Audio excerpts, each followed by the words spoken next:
Page 3 उपनिषदों का व्यापक महत्व।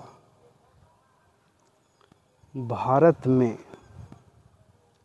उपनिषद भारत में भले ही घर घर में लोकप्रियता न रखते हो पर लोकप्रियता बहुधा श्रेष्ठता का मापदंड नहीं होती। पर लोकप्रियता बहुधा श्रेष्ठता का मापदंड नहीं होती।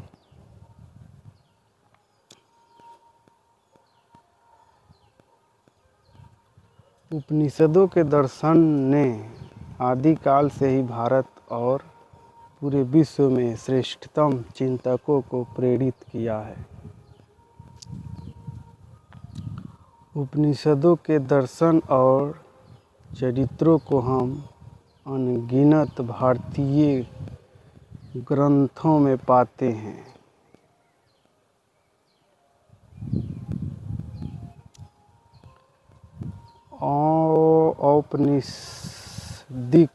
औपनिषदिक विचार के अवलंबन के बिना शायद ही कोई भारतीय ग्रंथ अस्तित्व में आ पाता।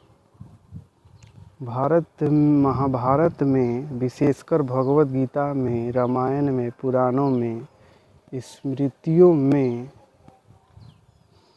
मध्यकालीन संतवाणी में और यहाँ तक कि वेदों से हटकर भी जो नास्तिक दर्शन हैं उनमें भी उपनिषदों के विचार को पाया जाता है। उपनिषदों से साझे सिद्धांत, कथाएं, चरित्र व पात्र हमें बौद्ध और जैन ग्रंथों में भी मिलते हैं। वहाँ पर भी आत्मा और कर्म आदि सिद्धांतों का प्रयोग किया जाता है। यद्यपि आत्मा और कर्म से जो उनका अर्थ है, आशय है, वो भिन्न हो सकता है। विशेषकर महात्मा बुद्ध के दर्शन का आधार निश्चित रूप से उपनिषद ही है।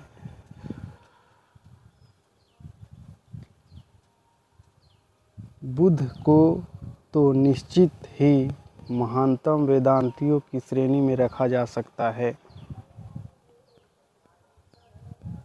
इसके अलावा जो बहुत सारे भाष्यकार हैं जिन्होंने उपनिषदों पर बात करी है, उनको देखकर पता चलता है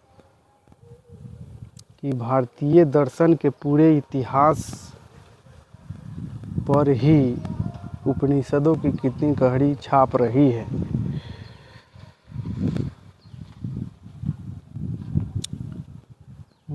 उन्हें देखकर पता चलता है कि भारतीय दर्शन के पूरे इतिहास पर ही उपनिषदों की कितनी गहरी छाप छपी है। वेदांत दर्शन सब भारतीय दर्शनों में समाविष्ट है, बल्कि सब भारतीय दर्शनों का मूल है। भले ही कतिपय भारतीय समुदाय वेदांत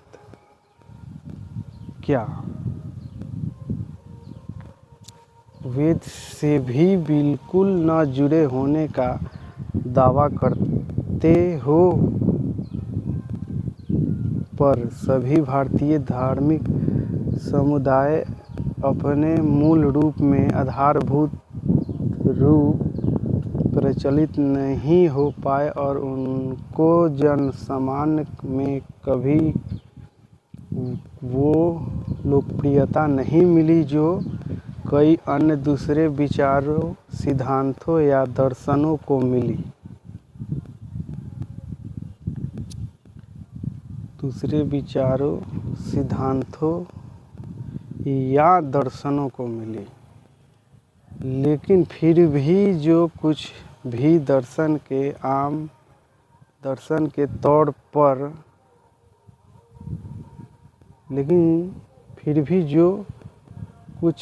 दर्शन के तौर पर भारत भूमि से उपजा,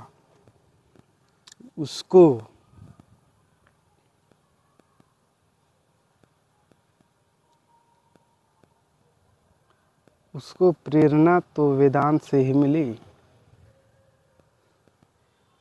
तो उपनिषदों पर तो दार्शनिक और विचारक और पंडित लोग भी व्याख्या करते हैं। तो उपनिषदों पर तो दार्शनिक और विचारक और पंडित लोग भी व्याख्या करते हैं, लेकिन उपनिषदों से प्रेरित जो कथाएं थी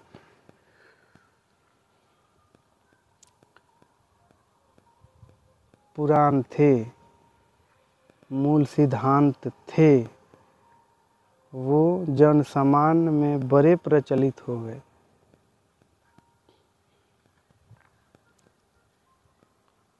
यहाँ तक कि जो मध्यकालीन भक्ति और अन्य धाराएं हैं,